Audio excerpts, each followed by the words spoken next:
Huwag kang tutulog ha, wala tayong aircon. Amen. So, ito po yung ating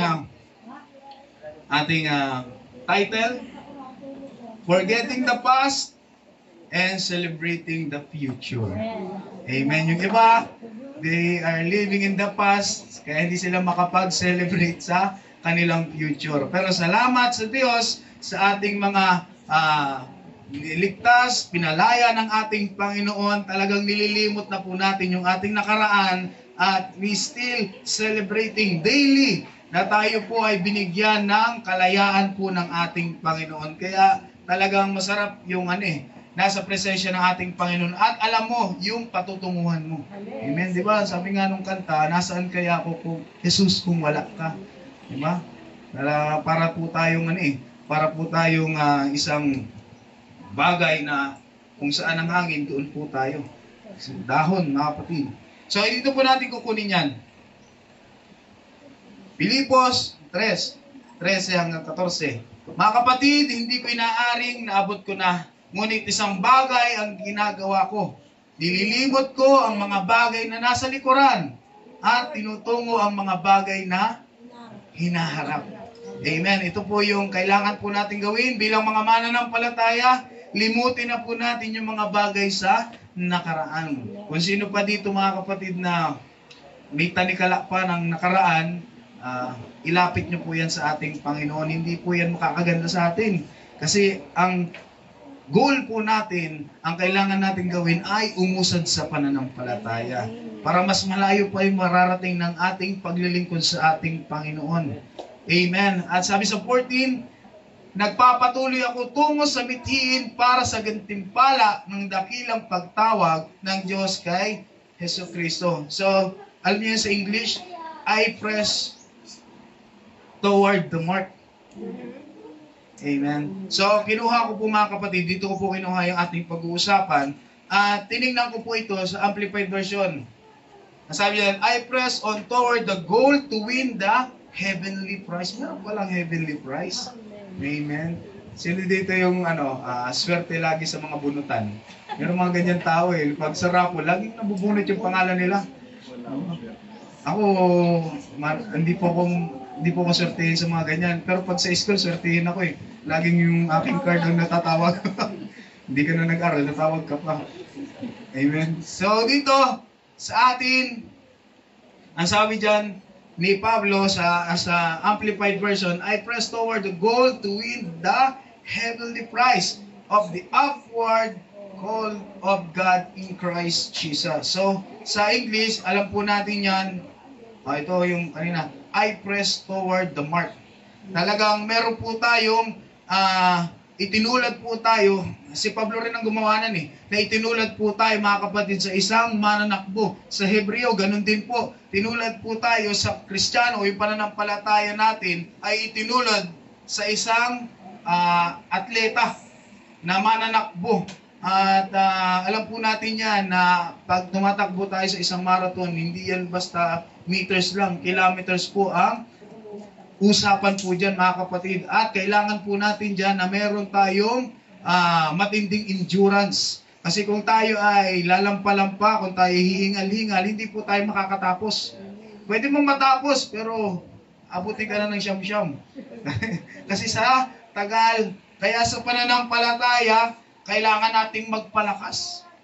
Kailangan nating magpalakas sa pananampalataya. Ang ating paglilingkod ay mas lalo po nating pag-ibayuhan para tayo po mga kapatid ay makarating sa dulo ng takbuhin po natin. Ang sabi po yan ng Hebreo, kaya diyamang napapalibutan tayo ng gayong kakapal na bilang ng mga saksi. So sa ating pananampalataya, hindi lang po tayo tumatakbo.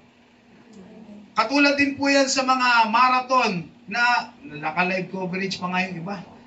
Sa TV, kitang-kita, nandito yung si number 10 na tumatakbo una sa mga nagmarathon. Di ba yung mga naka-live coverage, ang sikat po kasi sa atin ay yung Milo Marathon, dito sa Pilipinas.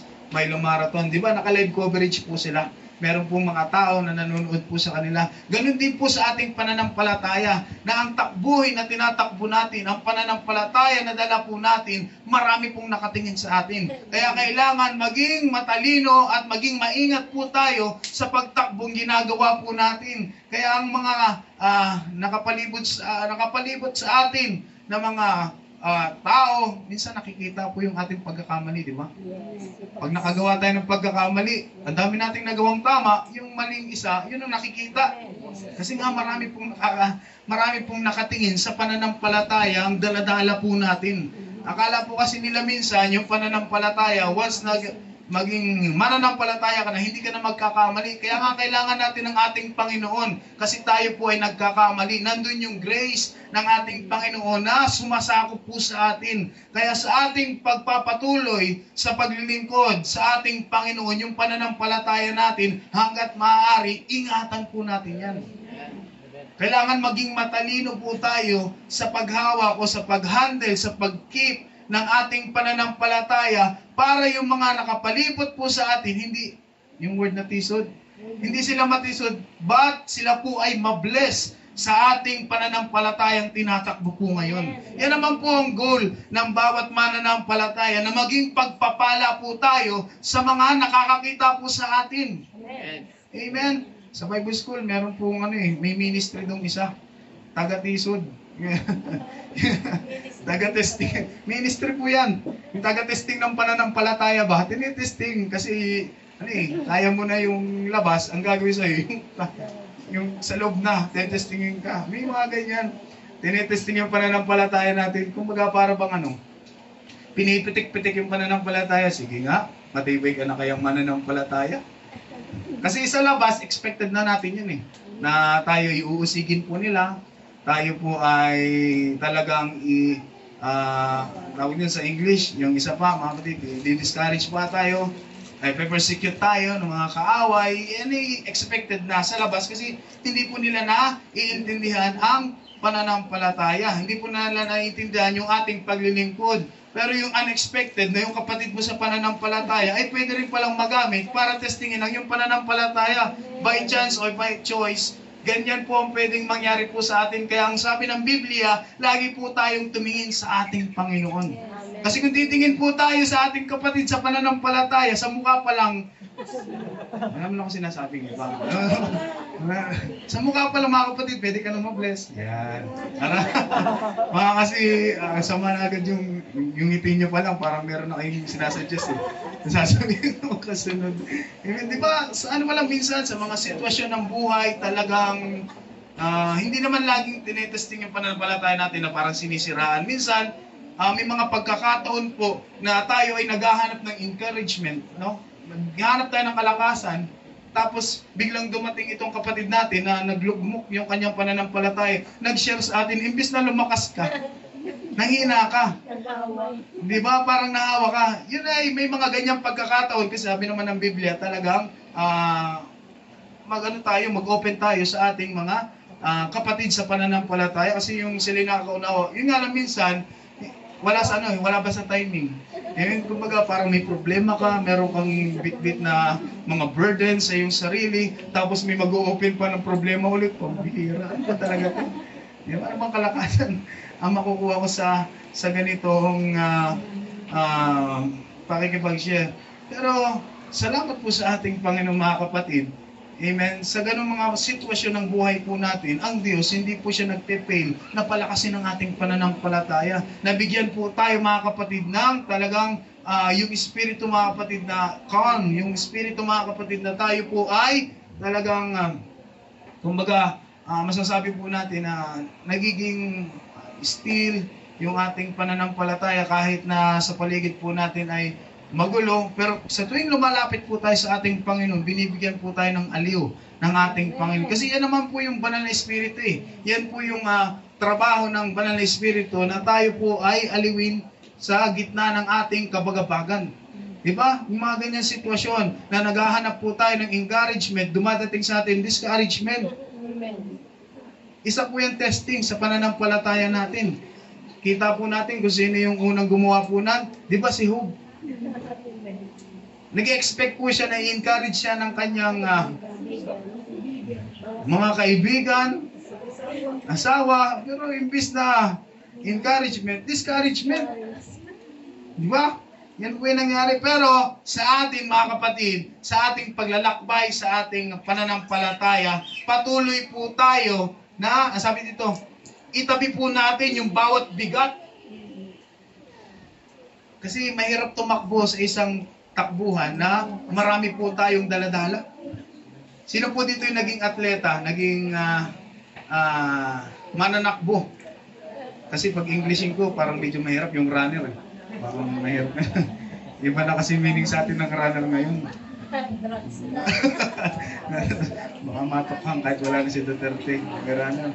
Di ba yung mga mananakbo, sila hanggat maaari, lightweight yung kanilang mga suot. Kaya yung short, naka-jersey, magaan, naka-short sila, sabay yung kumbaga simple lang yung kanilang wala na silang maraming abubot na daladala. Kasi mahirap tumakbo ng marami pong daladala.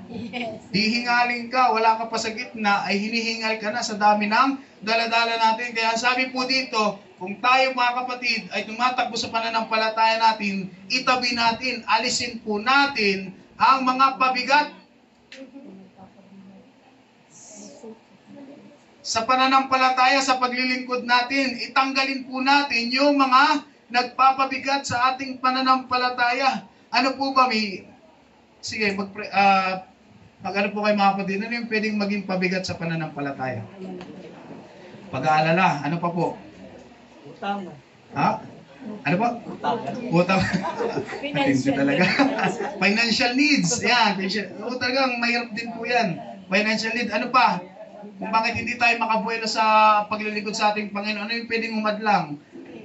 Ano po? Sakit, karamdaman. Sakit, karamdaman. Ano pa po? Pride. Ano pa? Yung nakaraan daw po. Ha? Nakaraan, pastor. Yung fast po natin. So marami po tayong pwedeng isipin at may knowledge po tayo, may karunungan tayo na masasabi natin, ito yung bigat ng aking paglilingkod sa ating Panginoon. Kaya hindi niyo po pwedeng sisihin ang ating Panginoon, hindi ko naman alam. No?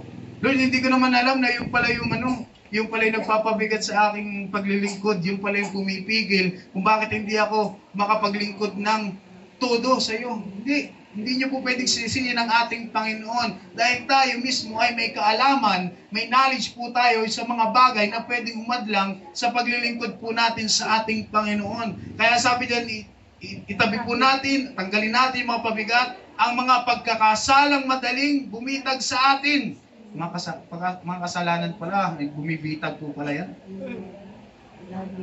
At tumakbok tayong may pagtitiis sa takbuhin inilagay sa harapan natin. Meron po talaga tayong takbuhin sa pananampalataya. Kaya nga sa Bible, mga kapatid, sa New Testament, sa Acts chapter 2, sa Acts, mga kapatid, dyan po lang nakalagay, o yun yung main na nilalagay po dyan na kung paano tayo maligtas.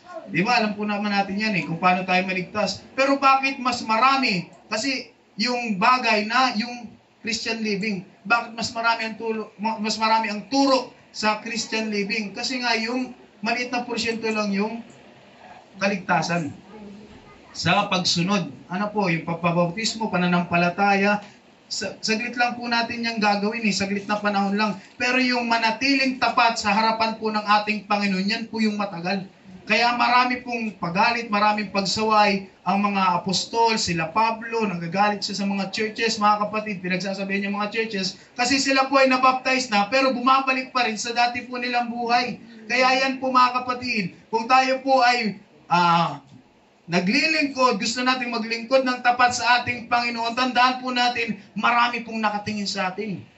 At kailangan sila po ay mabless sa buhay po natin, upang madala po natin sila sa pananampalataya. Dahil kung hindi tayo magiging pagpapala sa marami, mahihirapan po tayong magdala ng tao sa harapan po ng ating Panginoon. Yan po yung mahihirapan tayo. Kasi yung buhay natin bilang Kristiyano, ito po ay already a blessing na agad sa mga taong nasa paligid po natin. Di ba? Dati may mga patutuo tayo na dati kang laman ng barangay. Marites. Marites. Sa babae, marites. Sa lalaki, mga basagulero. Hindi ba laging laman ng barangay? Pero di ba nung ikaw ay naging mananampalataya, laking pasasalamat nila. Buti na lang naging born again yun. Muntik na sunugin nun yung bahay namin.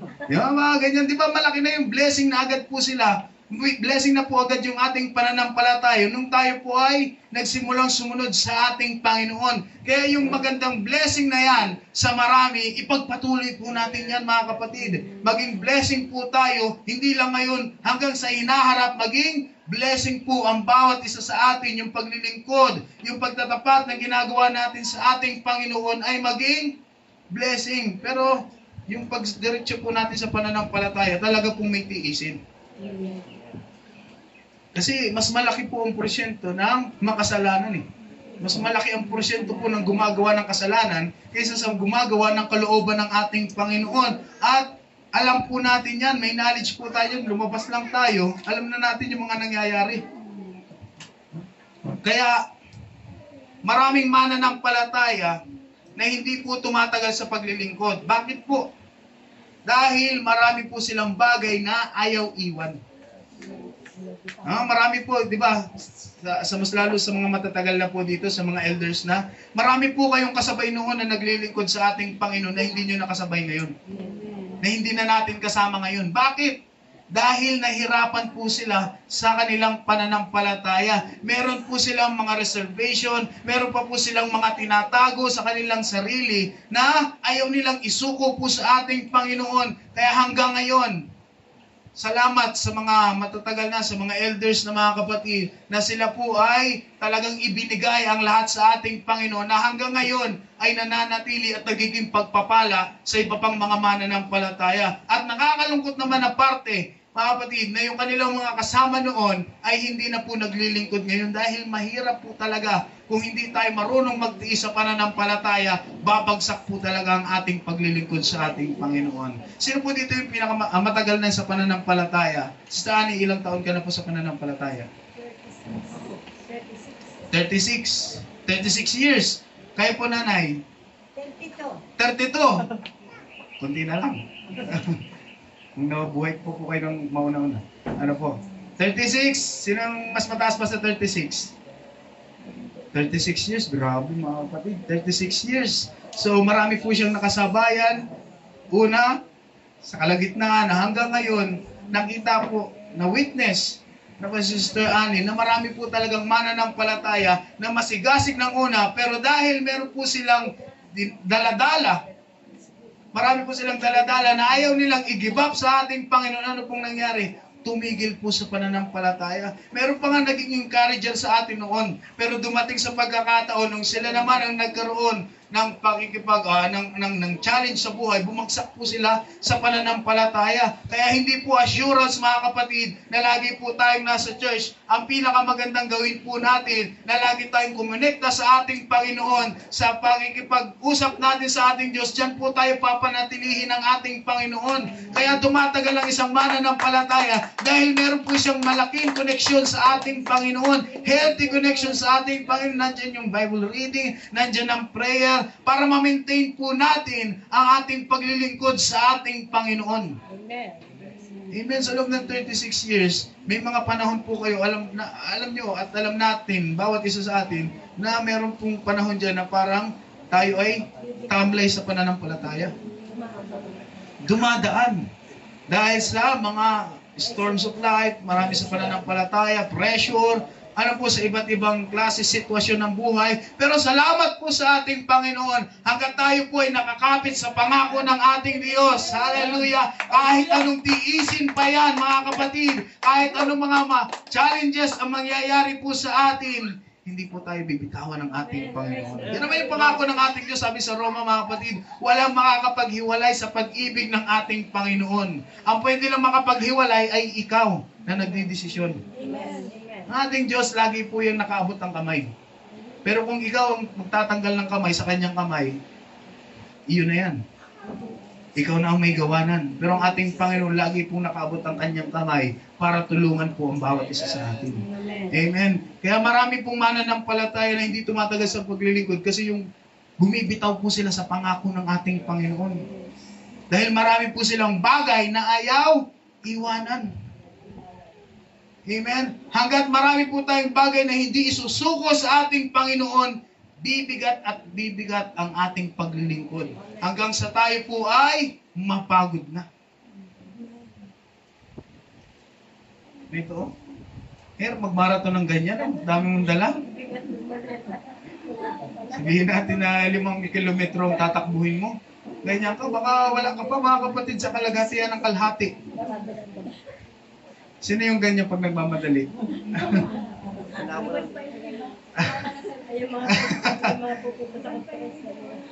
Di ba? Mahirap pa ganyan. May nakita na kayong mga kapatid na naglaro sa marathon na may daladalang malita? Nakasakay sa malita. Di ba? Kung titignan natin, makalayo kaya yan ng 5 kilometro na hindi napapagod. Ganyan yung mga mananampalatayang tumatakbo sa pananampalataya, nagpapatuloy sa paglilingkod, pero maraming daladala. Kaya talagang malalaman po natin, pagod din yan. May hirapan din yan. Kaya minsan hindi na lang naimik yung mga elders, hindi na lang naimik ang pastor, hindi na lang naimik minsan kasi hindi rin naman nakikinig eh. Yes. Mga ganyan mananampalataya, sinabing kailangan ganito ang gawin mo, isuko mo yan sa ating Panginoon. Dahil may mga pagkakasala ka pa, hindi ka talaga makakabuelo, hindi ka talagang mapepresang pagpalain ng ating Panginoon kasi marami ka pang daladala. Kasi yung hawak na hawak mo sa iyong kamay, kung bitawan mo yan, yan yung pang-aabot mo sa ating Panginoon. Pero kung hawak mo pa yung kasalanan mo, wala kang makukuha sa ating Panginoon. Wala kang pagpapalang makukuha sa ating Diyos. Kaya kung gusto po natin na magpatuloy na may kagalakan sa pananampalataya, tanggalin po natin yung mga hawak-hawak natin. Yung mga bitbit natin, yung mga pasan-pasan natin, tanggalin po natin yan para ang Diyos naman, mga kapatid, ang magbigay ng mga magagaang bagay sa atin. Di ba sabi ng Mateo? Lahat yung burdens po natin, ibigay natin sa ating Panginoon.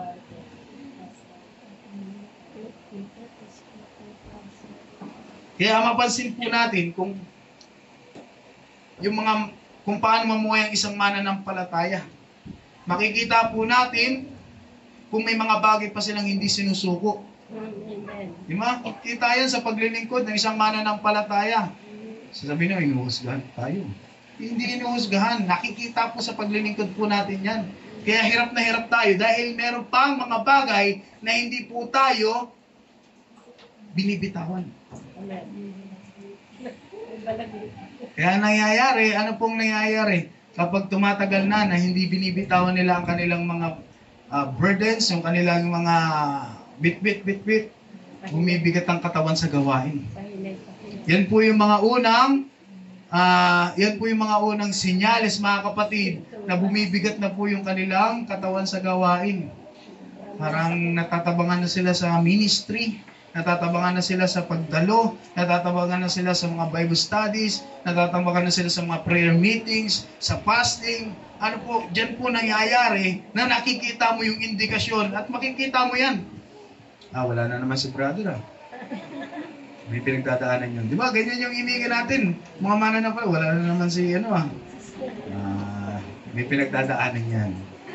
Kaya yun na lang, puspusan na lang yung panalangin natin para sa kanila, para makabalik po sila sa pananampalataya. Kaya yan po ay isang indikasyon na tayo po ay mayroon pang mga daladala sa ating buhay kapag tayo, mga kapatid, ay bagsak na. Nabagsak na ang ating balikat, ang ating paglilingkod sa ating Panginoon. Ito, tandaan po natin, mag-i-enjoy lang po tayo sa gawain ng Panginoon kapag isusuko na natin ang lahat sa Kanya. Yan po yung pasimula ng pag-i-enjoy natin sa pananampalataya, sa paglilingkod. Kapag isinuko na po natin ang lahat-lahat sa ating Panginoon. Amen. Dahil mainit, kubitin yung inyong katabi.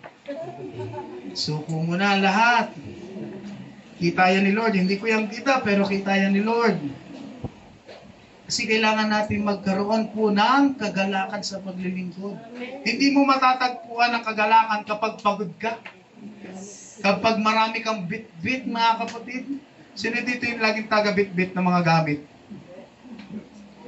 Kaya marami dito yung mga anak-anak na ayaw sumama sa nanay pag nagsha-shopping? Anak, ito may isda dito, pakibit-bit. Meron ditong gulay, pakibit-bit. Di ba? Oy, meron pa tayo doon, lakad ka ng lakad. Ang dami mo na bit-bitin eh. Yan, nagre-reklamo ka na. Dun sa pag nag-grocery, buti kung nag-grocery ka sa mall kasi malamig. Ano ko, naka-cart ka pa. Pero pag dun sa palengke, yan, lamusak na yung mga daan. Bit-bit. Di ba, hindi masarap magbit-bit. Amen. Amen. Siyempre dito, yung masaya nagbibit-bit, taga-bit-bit, taga-dala. Di ba, sakit sa ano, masalo pag plastic. Alam na, parang may sinasabi po si Ate Dana. Oh. Di ba, maraming bit-bit, hindi masaya eh. Kasama ko yung pumamalik ni Mama. Ayan, matesting. Ano po? Pero sa atin, mga kapatid, mag-i-enjoy lang tayo sa paglilingkod kung tatanggalin na natin lahat ng ating mga bit-bitin. Amen. Kasi matatagpuan natin ang kaligayahan sa paglilingkod kapag ibinigay na natin ang lahat sa ating Diyos. Kaya, di ba, sabi po dito, sapagkat ang kaharian ng Diyos ay hindi ang pagkain at pag-inom, kundi pagiging matuwid, kapayapaan, at ang kagalakan sa Espiritu Santo. Yan po ang kagalakan, mga kapatid. Diyan po natin makukuha ang kagalakan kung tayo ay ibibigay natin ang sarili po natin sa ating Panginoon. Minsan kasi may mga paglilingkod po tayo na iba po yung ating intensyon. Iba po yung ating hinahangad. May mga paglilingkod na ginagawa po tayo minsan na kailangan may magain ako dito. Yes. Kailangan magkaroon ako ng bagay na ganito. Kasi kapag naglingkod ako, kailangan meron akong babalik sa akin. Minakausap po ako doon, mga kapatid, sa Bible School. Kapatid natin sa pananampalataya. Tagalokban. Kasi meron daw po isang church po doon. Nagkikwento lang sa akin. Meron pong isang church doon na yung kanyang manugang yata yun, na parang against po sa pananampalataya natin. Kasi yung nasa panahon na kahirapan pa nila, nagpupunta ka pa dyan sa church na yan, tapos bigay ka pa ng bigay ng offering, ng tithes. Hirap ka na. Hirap ka na, tapos nagbibigay ka pa ng tithes and offering. Ano na mangyayari sa iyo nan? Yan po yung argumento. Tapos nang medyo pinagpapala na, may nag-invite din, mga kapatid, na ibang church naman. Tapos nalaman niya, yung nagsabi sa kanya nun, nagbibigay na rin doon. Ang ano lang ho, iba lang yung kanyang sitwasyon. Kasi ang sabi daw, nagbigay siya ng 500. Bumabalik sa kanya agad bago umuwi, 1,000. Kaya, masarap nga naman magbigay ng ganun, mga kapatid. Bigay ka ng tithes mo dito. Bago tayo mag-alis ng service, may kapalit na agad. Ibinibigay na agad. Ay, talagang tubo. Tubo ng 500. Kaya nakumbinsi niya, mga kapatid, na magbigay na din. 5-6. Pero kung ganun, mga kapatid, ang style ng pananampalataya natin, hindi tayo pagpapalain ng ating Panginoon. Kapag tayo ay saan kaya yun? Kung tayo ay magbibigay sa ating Panginoon, huwag ka na mag-expect, mga kapatid, na agad babalik po yan. Amen. Kasi lahat naman ng meron po tayo ay galing po sa ating Panginoon at hindi po natin ito pwedeng ipagdamot sa ating Diyos dahil ang ating Panginoon naman ang naging source ng lahat po natin, mga kapatid. Hindi lang pinansyal, pati kalakasan ng ating katawan, ang Diyos ang nagbibigay. Kaya kung sisingilin mo ang ating Panginoon, matakot ka pag siningil ka ng Diyos. Wala. Walang natira. Yun ang mahirap, mga kapatid, sa ibang klase ng pananampalataya, sa ibang mananampalataya. Naakala nila, di ba, sabi naman ng Bible, akala nila ang reliyon ay pagpapayaman. Kasi ang sabi ng Bible, mga kapatid, for the kingdom of God is not about meat and drink. Akala nila, mga kapatid, sa mga material na bagay ang kasiyahan. Pero sabi po ng mga kapatid, wala. Sabi ng Biblia, na ang kasiyahan po ay sa pagiging matuwid, kapayapaan, at sa espiritu. Yan po ang kasiyahan sa loob ng church, hindi sa mga material na bagay. Kasi kung sa material na bagay, mahirap yan. For the kingdom of God is not about material things. Amen. Kung ang habol po natin ay mga material na bagay, ito po ang sasabihin ko po sa inyo, hindi kayo bagay sa langit. Dito na lang kayo kasi dito may material na bagay. Amen. Pero kung ang habol po natin sa pananampalataya ay mga bagay, material dito sa lupa, hindi po tayo panglangit. At hindi po tayo bagay sa langit. Yan po ang masasabi ko. Dahil kung tayo po ay material na bagay lamang, ang magpapasaya sa atin talagang iiwan ka dito ng ating Panginoon. Kasi natagpuan mo na dito ang kaligayahan eh. Nakontento na. Hindi po tayo matututong maglingkod sa ating Panginoon kung ang kasiyahan natin ay nasa material na bagay. Amen. Amen. Kung nandito sa mundo, mga kapatid, hindi natin matututong mahalin po ang ating Panginoon. Dahil mahirap po yan kung tayo po ay nakaasa lang sa material na bagay. Niisip ko nga nung nagkwento sa akin ng kapatid natin sa Lokban, paano kung hindi na nabigyan? Kasi akala niya, lumalaki, magbigay kaya ako ng 1,000. Kasi nung 500, bumalik sa kanya, 1,000. Magbigay kaya ako ng 1,000, baka bumalik sa akin 2,000. Ay paano pag nagbigay ka ng 1,000, tapos hindi na bumalik? Uwi na kayo, sige, okay na. Paano yung mga kapatid, magkakaroon tayo ng nanidismaya? Lugi. Mahirap po yan, mga kapatid. Kaya ang paglilingkod po sa ating Panginoon, huwag po tayong aasang may babalik agad. Amen.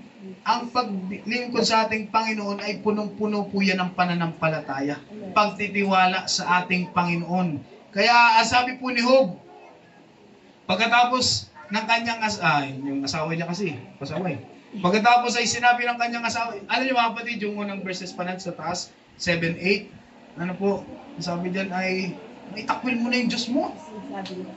Ay, dito, pagkatapos ay sinabi sa kanya ng kanyang asawa, sa 8 pala yung nagkaroon na siya ng karamdaman, nagkabukol, lumala na yung kanyang sitwasyon. Kaya ito yung pinakamagandang payo ng kanyang asawa. Kung maganda. Pagkatapos ay sinabi sa kanyang asawa sa kanya, mananatili ka pa ba sa iyong katapatan? Dumating na po ba tayo sa ganyang sitwasyon ng ating buhay, mga kapatid, na parang walang pagpapalang dumadating sa atin? At dyan question ng ating Panginoon, maglilingkod ka pa kaya sa akin? Kung padaanin kita sa kahirapan, kung padaanin kita sa mga problema, kung padaanin kita sa mga pagsubok, maglilingkod ka pa kaya ng tapat sa akin? Ngayon, medyo wala pa siguro dating sa inyo. Pero pag dumating tayo sa sitwasyon, kaya nating sabing oo. Tama po yan yung reaction nyo, tahimik lang kayo.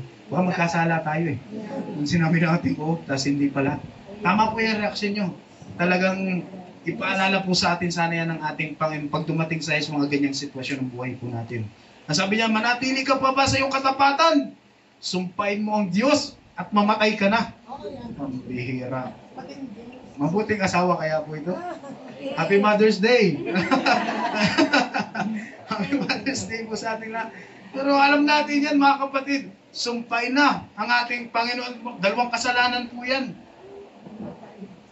Sumpain ang ating Diyos at magpakamatay. Dalawang kasalanan agad, mga kapatid. Pero ito po ang sagot po ni Job, mga kapatid. Ngunit sinabi niya sa kanya, nagsasalita kang gaya ng pagsasalita ng mga hangal na babae. Tatanggap lang ba tayo ng mabuti sa kamay ng Diyos? At hindi tayo tatanggap ng masama? Sa lahat ng ito ay hindi nagkasala si Job sa pamamagitan ng kanyang mga labi.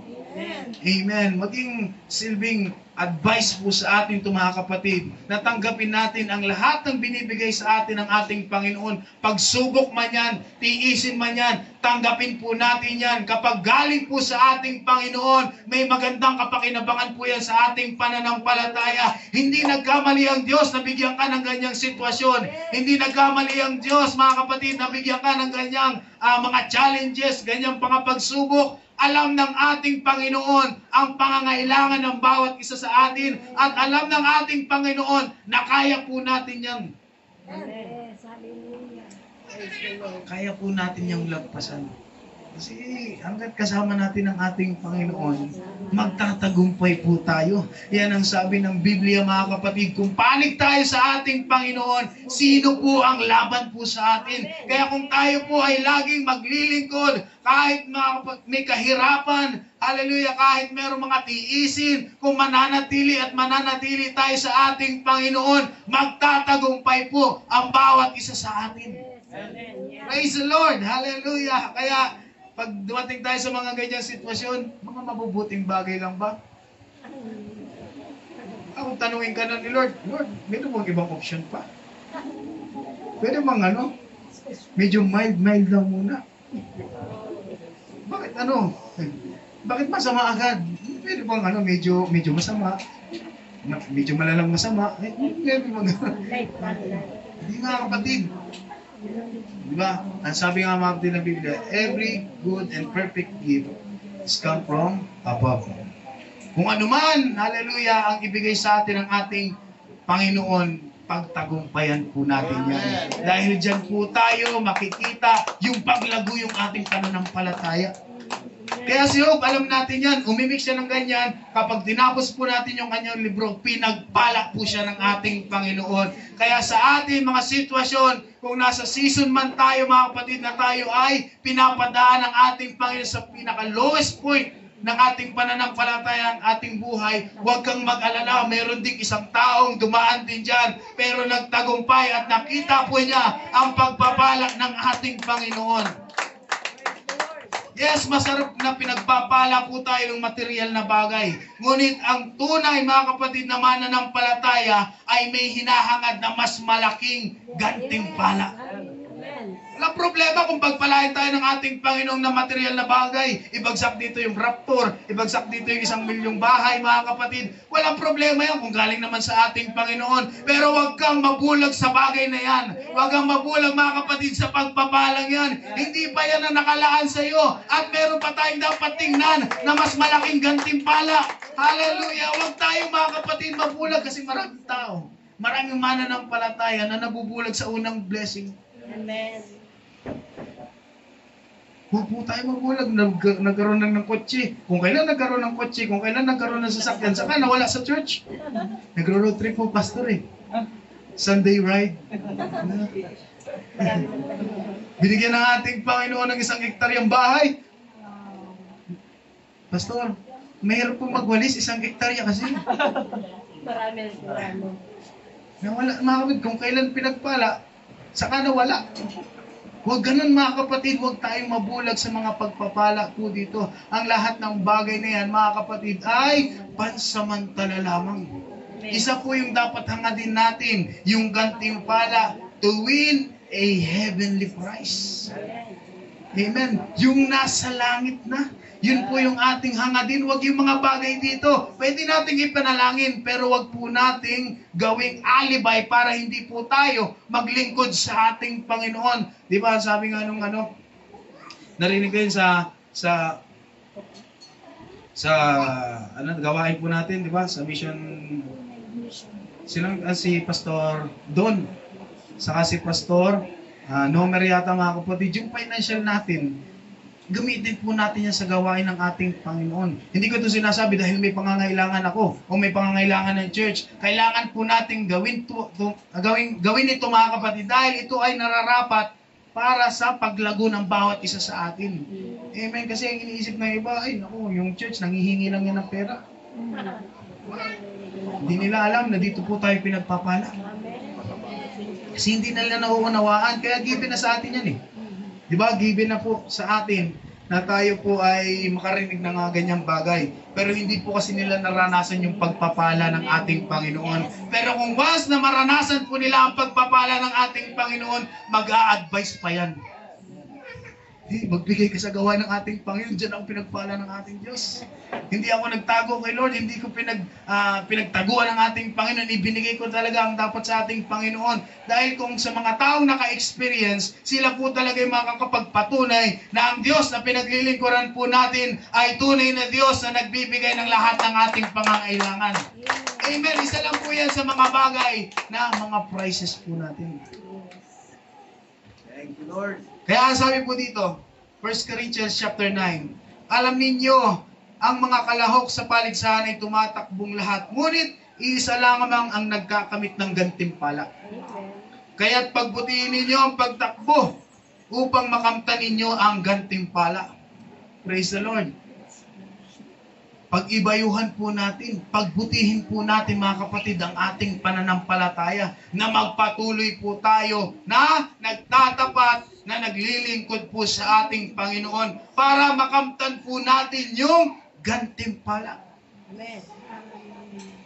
Ang bawat nakikipaglaban sa mga palaro ay nagpipigil sa sarili sa lahat ng mga bagay. Ginagawa nila yun upang sila ay makatanggap ng isang korona na may pagkasira. Ngunit tayo'y walang pagkasira. Praise the Lord, hallelujah. Kung sila ay nagtatagumpay dito sa mundo, mas maganda na magtagumpay tayo sa harapan po ng ating Panginoon dahil ang gantimpala po natin ay hindi nasisira. Kung ang mga tao dito ay may katagumpayan, hallelujah, nakakakuha sila ng mga bagay-bagay, ngunit pangsamantalat nasisira yung ating katagumpayan, ang ating gantimpala naman mga kapatid ay hindi nasisira.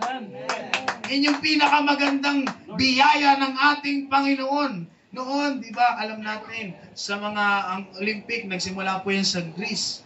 Ano po, dyan po yan nagsimula. At sila ay ang kanilang mga sports, pag sila ay nananalo, ano yung olive leaves? Tayo kay Balagtas. Yun yung mga reward lang nun. Ilang araw lang yun.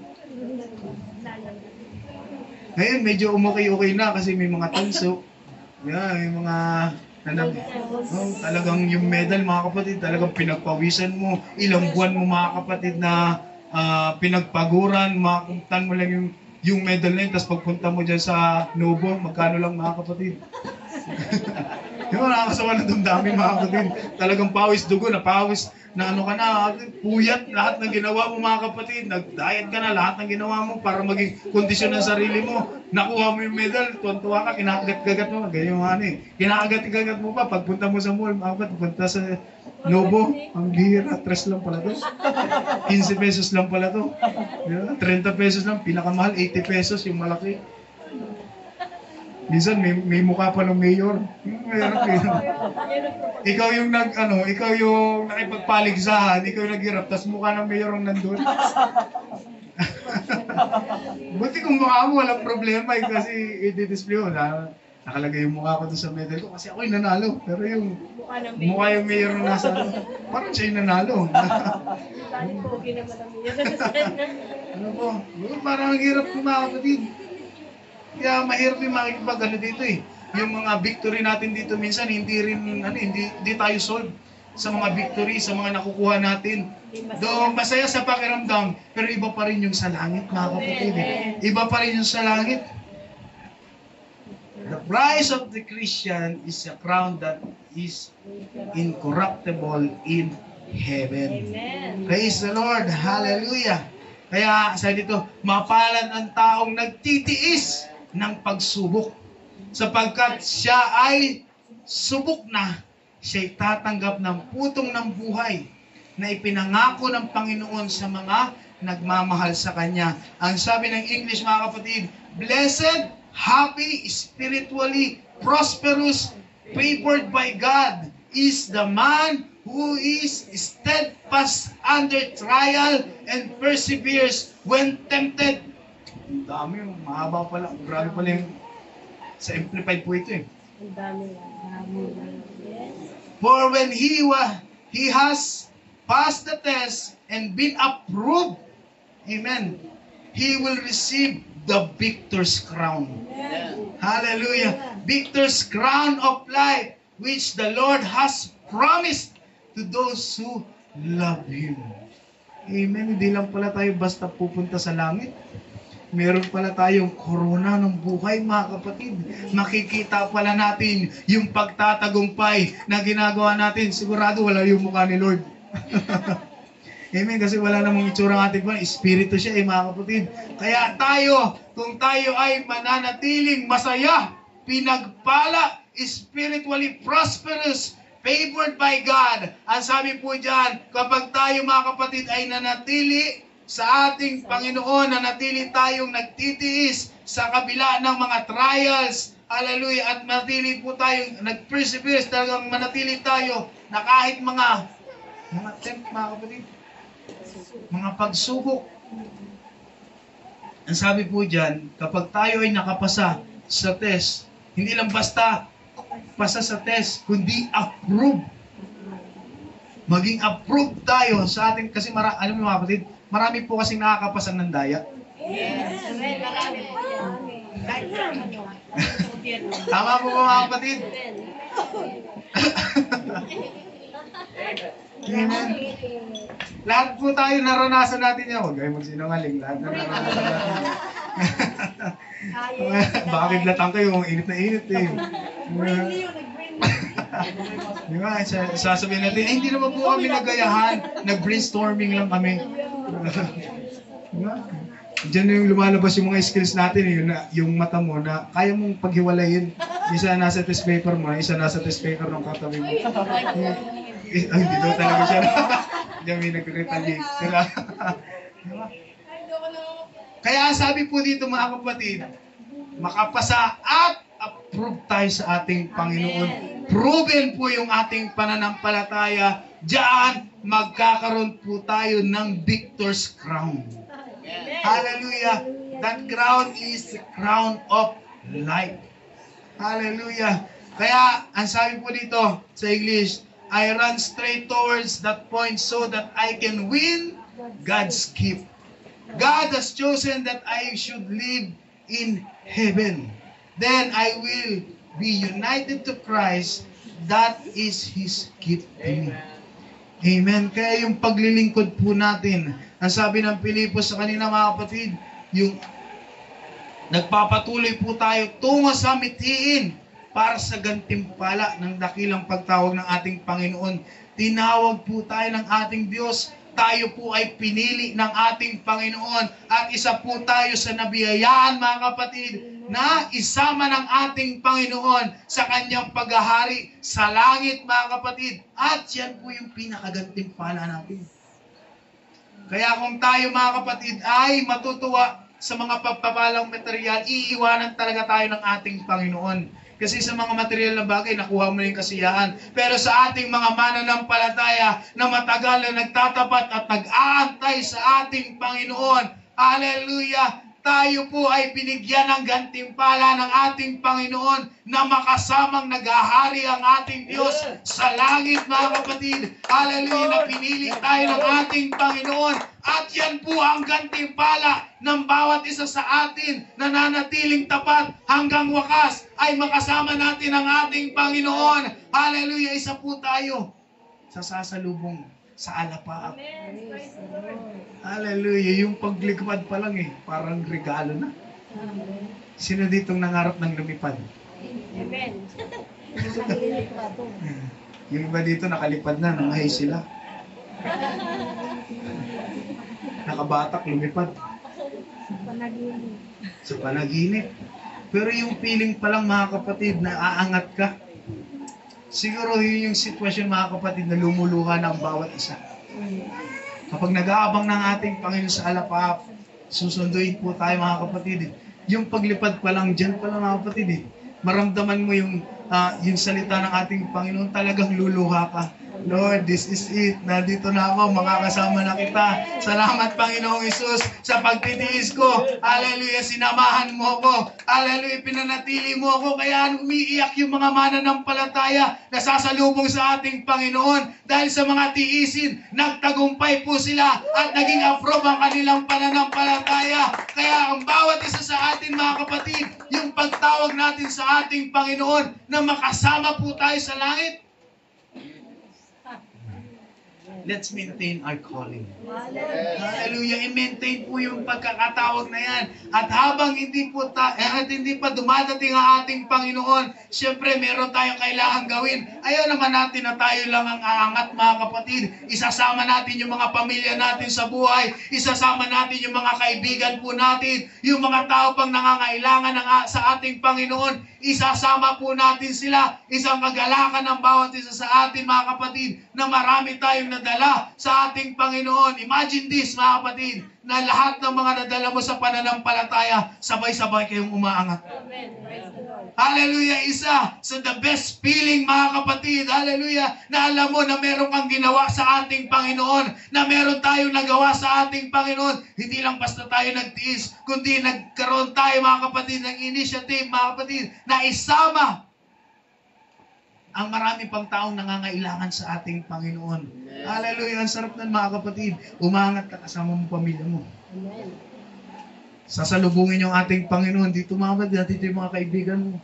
Mga BFF, best friend, Beshi, Mars, Pars. Nandiyan na lahat, mga kapatid. Maangat na po sila. Dinala mo sila sa ating Panginoon. Hallelujah. Di ba grabe yung kagalakanan, mga kapatid, na nararamdaman mo na lahat ng pagpapagal mo na habang nag-aantay ka sa ating Panginoon ay hindi nawala ng saysay. Lahat ng pagpapagal na ginawa natin, lahat ng time, lahat ng effort na ginawa po natin ay hindi nawala ng saysay. Kaya masasabi po natin, talagang iiyak ang taong lalapit sa ating Panginoon dahil sa kagalakan na nasa kanyang puso na nagawa niya ang bagay na gusto ng ating Panginoon. Hallelujah.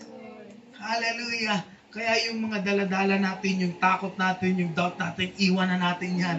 Hallelujah. Dahil kailangan nating magsaya sa hinaharap, mga kapatid, na alam natin na merong Diyos, hallelujah, na susundo sa atin, na merong Diyos, hallelujah, na naghanda ng isang lugar para sa atin, na para tahanan ng bawat isa sa atin. Ang bawat mananampalataya na nagtitiis na may kagalakan ay mananabik sa pagdarating ng ating Panginoon. Amen. Hallelujah! Kaya sabi po ng Pilipos, ngunit dahil kay Kristo, ang mga bagay na pinapahalagahan ko noon ay itunuring kong walang kabuluhan ngayon. Amen. Dati masaya ka sa inuman. Uy. Dati masaya ka sa bisyo. Dati masaya ka sa mundo. Iniwan mo na yan kasi nakatagpo ka ng kagalakan sa ating Panginoon.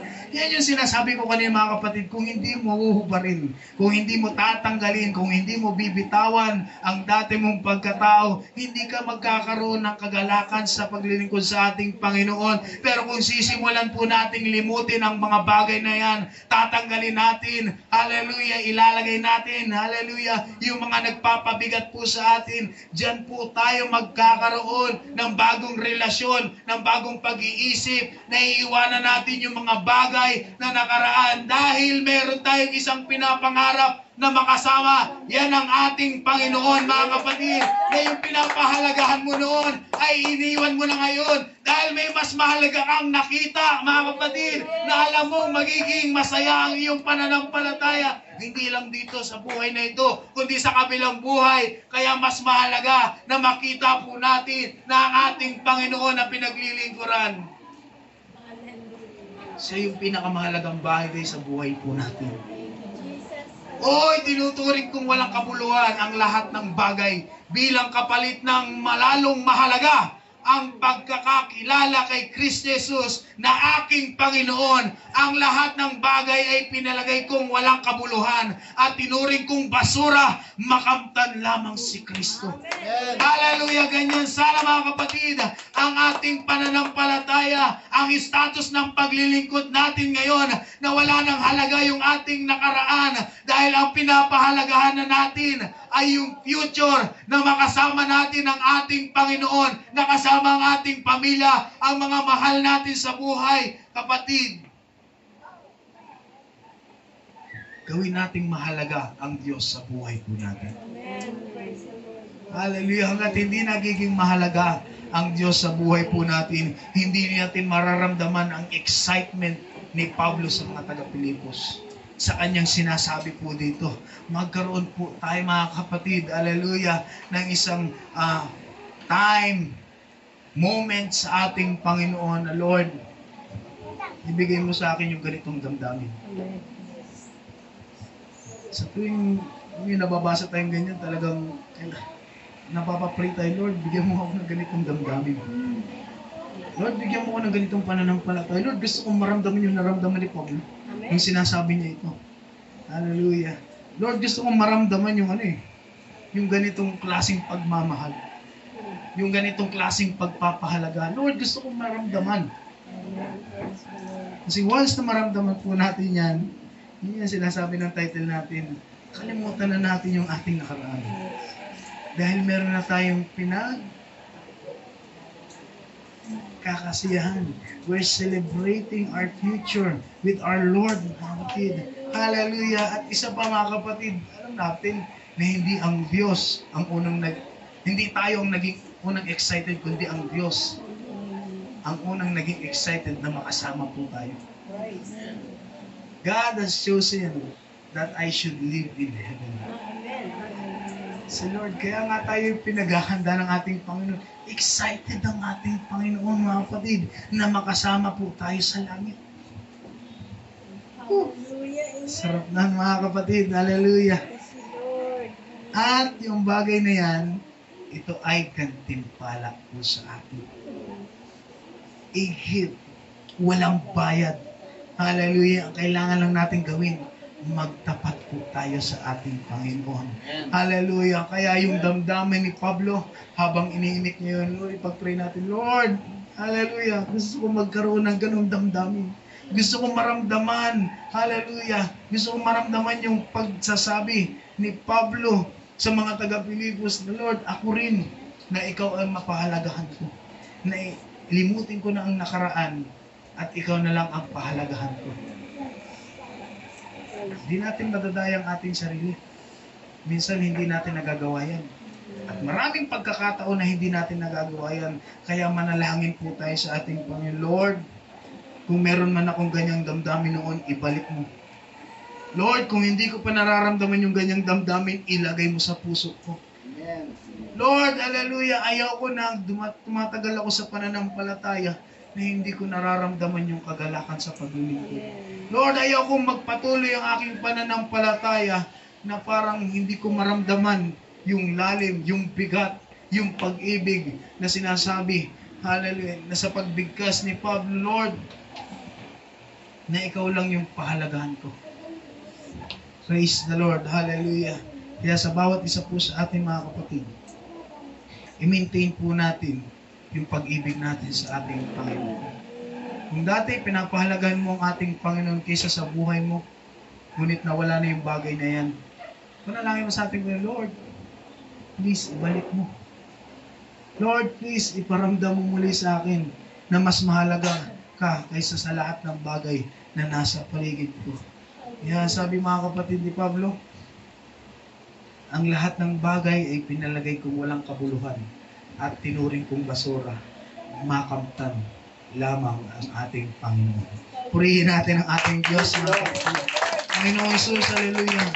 Pinupuri ka namin, sinasamba ka namin, Panginoon Jesus. Salamat God, hallelujah, sa dakilang mong pag-ibig sa amin, Panginoon. Hallelujah, na binigyan mo kami ng pagkakataon na makalapit po sa inyo. Salamat Lord, hallelujah, na nandyan ka, Panginoong Isus, upang panatiliin ang aming pananampalataya. Bagamat dumarating kami sa panahon na kami ay nanghihina, Panginoon, sa pananampalataya. Dumarating kami sa pagkakataon, Lord, hallelujah, na nalulog mo kami sa aming mga problema, Panginoon. God, hallelujah, salamat dahil sa iyong dalisay na pag-ibig, hallelujah, sa inyong sukdulang biyaya, God, hallelujah, na patuloy na nararanasan ng bawat isa sa amin, Panginoong Isus. Salamat, Lord, hallelujah, na patuloy, Lord, na kami ay patuloy na itinatayo kung kami na dadapa, Panginoong Isus. Kaya, God, ang patuloy na panalangin namin, kung ano yung pag-ibig namin noon, Panginoon, sa inyo. Yung dating pinakamaganda naming relasyon sa inyo, pinakamaganda naming moment sa inyo, Lord, ibalik mo yan sa amin. Lord, maranasan po muli namin, God, hallelujah, na ikaw lang lagi ang aming uunahin, Panginoong Isus. Maranasan po muli namin, God, hallelujah, yung tunay na paglilingkod, yung tunay na pag-ibig namin sa inyo, Panginoon, na lagi ka naming hinahanap, na lagi naming hinahanap yung banal na presensya. Lord, ibalik mo kami sa dati naming paglilingkod, Panginoon, na nag-aapoy po kami sa pananampalataya. Lord, gusto naming maranasan, gusto naming maramdaman araw-araw, Lord, hallelujah, na ikaw lang, Panginoon, ang aming minamahal, na ikaw lang ang aming pinapahalagahan, Panginoon. Hallelujah, kung dumarating man sa mga pagkakataon, God, ng aming puso hallelujah, ay tumitigas, nagiging pasaway, nagiging rebelde, Lord, hallelujah, baguhin mo ang aming puso. Create, hallelujah, us a new heart, O God, hallelujah. Bigyan mo kami ng bagong puso, Panginoong Hesus, na ang damdamin na ang tinitibok ay Ikaw, Panginoon. Lord, hallelujah, gusto namin muli maranasan, God, hallelujah, ang kagalakan sa paglilingkod, ang kagalakan sa iyong presensya, Panginoong Hesus, ang kagalakan sa gawain na, hallelujah, Lord God, Jesus, hallelujah, tanggalin mo po, Panginoon, tulungan mo kami na tanggalin ang mga pasanin namin, Panginoon. Lord, tulungan mo kami na tanggalin ang mga tanikala sa aming pananampalataya, sa aming buhay. Lord, tulungan mo kami na maisuko ang lahat, hallelujah, sa inyong mga paanan. At God, hallelujah, patuloy niyo pong hawakan ang pananampalataya, isipan, damdamin ng bawat isa sa amin upang magawa namin ang iyong kalooban, sapagkat ang sarili namin ay patuloy po naming inaalay sa inyo, at ang alay naming sariling ito ay maging laging karapat-dapat sa iyong harapan. Lord, pinupuri ka namin, sinasamba ka namin, itinataas namin ang iyong makapangyarihang pangalan, ang pangalan mo lamang, Panginoong Hesus. Amen. Amen. Pwede ngayon mga kapatid, hallelujah. Lord, naintindihan naman natin ang mensahe ng ating Panginoon. Hallelujah.